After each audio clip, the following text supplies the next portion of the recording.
a letter last night that orders schools to get rid of all diversity, equity, and inclusion programs.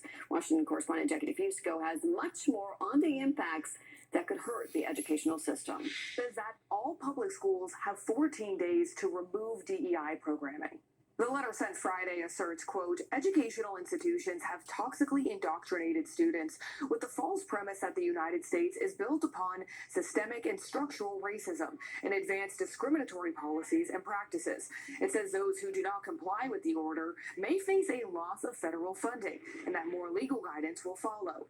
But for now, the scope of the order remains somewhat unclear. President Trump's pick for Education Secretary Linda McMahon was asked on Thursday if clubs based on a student's ethnicity and African American history classes could potentially be in violation of that DEI ban. I'm not quite certain, and I'd like to look into it further and get back to you on that. Yeah, the Trump administration is pressuring both Russia and Ukraine to quickly end this 3-year war. Vice President J.D. Vance discussed it with Ukraine's President Volodymyr Zelensky at the Munich Security Conference on Friday.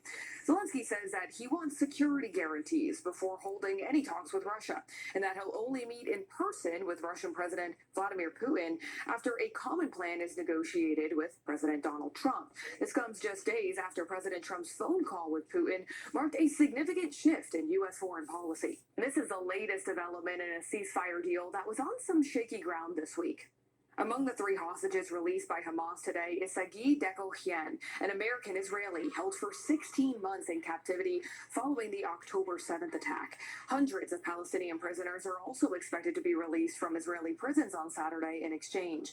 But the truce remains fragile. Earlier this week, Hamas accused Israel of not allowing enough shelters and medical supplies into war-torn Gaza, and Israel threatened to resume fighting if Hamas delayed the hostage release. Meantime, President Trump's proposal to move more than 2 million Palestinians from Gaza and settle them elsewhere in the region is raising tensions in long-term peace talks. Reporting in Washington, I'm Jackie DeFusco.